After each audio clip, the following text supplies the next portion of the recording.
Kottayam Gandhinagar nursing college ragging കേസിൽ പ്രതികളുടെ തുടർ പഠനം വിലക്കും. 5 പ്രതികളുടെയും തുടർ പഠനം തടയാൻ നഴ്സിംഗ് കൌൺസിലിന്റെ തീരുമാനം. വിവരങ്ങളുമായി അഞ്ജന അനിൽകുമാർ നമുക്കൊപ്പം. അഞ്ജന അനിൽകുമാർ, ഒരു ക്രിമിനൽ സംഘമായി മാറിയവരെയാണ് നമ്മൾ ആ റാഗിംഗ് പ്രവൃത്തിയിലൂടെ കണ്ടത്. അവർക്ക് ഇനി ഇതേ കോഴ്സിൽ നഴ്സിംഗ് ആണ്, ആതുര സേവനമാണ്, അതിൽ തുടരേണ്ട ഒരു സാഹചര്യവുമില്ല എന്ന വിലയിരുത്തലിലേക്ക് നഴ്സിംഗ് കൌൺസിൽ എത്തുകയാണ്.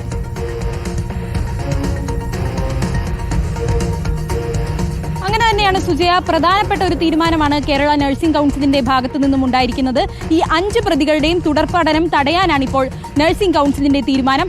ഈ വിഷയം പുറത്തു വന്നപ്പോൾ തന്നെ ആദ്യം മുതലേ ഉള്ള ആവശ്യമായിരുന്നു, ഈ പ്രതികൾ നഴ്സിംഗ് പ്രൊഫഷന് യോഗ്യരല്ല, ഇവർ ഈ രംഗത്ത് തുടരാൻ പാടില്ലാത്തവരാണ്. കാരണം അത്രമാത്രം ക്രിമിനൽ കുറ്റമാണ് ഈ 5 പ്രതികളും നിർവഹിച്ചിരിക്കുന്നത്. അതിനാൽ തന്നെയാണ് ഈ വിഷയം ഗൗരവകരമായി ഏറ്റെടുത്തുകൊണ്ട് കേരള നഴ്സിംഗ് കൌൺസിൽ ഇവരുടെ തുടർ പഠനം തടയാൻ തീരുമാനിച്ചിരിക്കുന്നത്.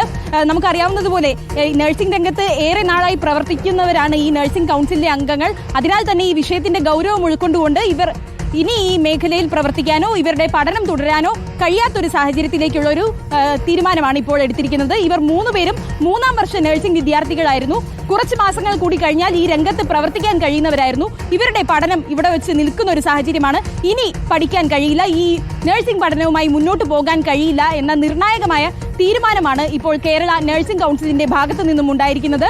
പ്രധാനമായും ഈ പ്രതിഷേധക്കാർ അടക്കമുള്ളവർ ഉന്നയിച്ചിരുന്ന ആവശ്യമാണ് ഈ പഠനത്തിൽ നിന്ന് വിലക്കണം, ഇവരെ കോളേജിൽ നിന്നും പുറത്താക്കണം തുടങ്ങിയ ആവശ്യങ്ങൾ. അതിന്റെ ഭാഗമായാണ് ഇപ്പോൾ കേരള നഴ്സിംഗ് കൌൺസിൽ ഇടപെട്ട് ഈ വിഷയത്തിൽ ഒരു തീരുമാനമുണ്ടായിരിക്കുന്നത്. ഇത് കൂടാതെ ഈ വിഷയത്തിൽ വിശദമായ അന്വേഷണം നടത്താനും ഈ കേരള നഴ്സിംഗ് കൌൺസിലിന്റെ തീരുമാനമുണ്ട്. കൂടാതെ ഈ നഴ്സിംഗ് കൌൺസിൽ ഇടപെട്ട് വിദ്യാർത്ഥികളുടെ പരാതി സ്വീകരിച്ച് ഇതിൽ മറ്റൊരു അന്വേഷണം നടത്താനും കേരള നഴ്സിംഗ് കൌൺസിലിന് കഴിയും. അതിനുള്ള അഞ്ജന അനിൽകുമാർ, നഴ്സിംഗ് കൌൺസിൽ ഈ പ്രതികളുടെ തുടർ പഠനം വിലക്കാനുള്ള തീരുമാനമെടുക്കുമ്പോൾ ഈ പ്രതികൾ പഠിച്ചിരുന്ന സ്ഥാപനം, ആ പഠിച്ചിരുന്ന സ്ഥാപനത്തിലെ മെൻസ് ഹോസ്റ്റൽ, അവിടെയാണല്ലോ ഈ ക്രൂരമായ റാഗിംഗ് അരങ്ങേറിയത്. അവിടെ കൃത്യമായ ഒരു വാർഡൻ പോലുമില്ല. ഒരു ഡേ സ്കോളർ വന്ന് വാർഡൻ എന്ന നിലയിൽ പകൽ സമയത്ത് എപ്പോഴെങ്കിലും ഉണ്ടായി തിരിച്ചു പോകുന്നു. പിന്നെ ഹൗസ് കീപ്പർ കം സെക്യൂരിറ്റിയാണ് അവിടെ എന്ത് പ്രശ്നമുണ്ടായാലും ഇടപെടേണ്ടത്.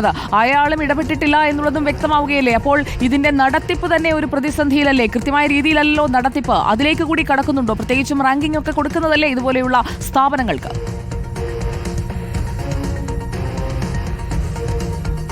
ഇപ്പോഴത്തെ തീരുമാനമനുസരിച്ച് കോളേജിനെതിരെയുള്ള നടപടിയെക്കുറിച്ച് വ്യക്തത വന്നിട്ടില്ല. എന്തായാലും വരും ദിവസങ്ങളിൽ കോളേജിനെതിരെയും നടപടി ഉണ്ടാകുമെന്ന് തന്നെ പ്രതീക്ഷിക്കാം. കാരണം കുത്തഴിഞ്ഞ രീതിയിലായിരുന്നു ഈ കോളേജും ക്യാമ്പസും പ്രവർത്തിച്ചിരുന്നത്. യാതൊരു രീതിയിലെ നിയന്ത്രണവും ഇല്ലാതെ ഏത് സമയവും ആർക്കും കയറി ചെല്ലാവുന്ന രീതിയിലായിരുന്നു ഈ മെൻസ് ഹോസ്റ്റൽ പ്രവർത്തിച്ചിരുന്നത്. ഈ മെൻസ് ഹോസ്റ്റലിലെ 3ാം നിലയിലെ 13ാം മുറിയിൽ ഇത്രയും നാളായി ക്രൂര റാഗിംഗ് നടന്നിട്ടും കോളേജ് അധികൃതരോ ഹോസ്റ്റൽ അധികൃതരോ അറിഞ്ഞിട്ടില്ല എന്നതാണ് ഇന്നലെ വരെയും അവർ ഉന്നയിച്ച പ്രധാന വാദം. അതിനാൽ തന്നെ ഈ കോളേജിനെതിരെയും ഈ നഴ്സിംഗ് കൌൺസിലിന്റെ നടപടി ഉണ്ടാകും എന്ന് തന്നെ നമുക്ക് പ്രതീക്ഷിക്കാം. സുജയ്. ഓക്കെ, അഞ്ജന അനിൽകുമാറാണ് വിവരങ്ങൾ നൽകിയത്.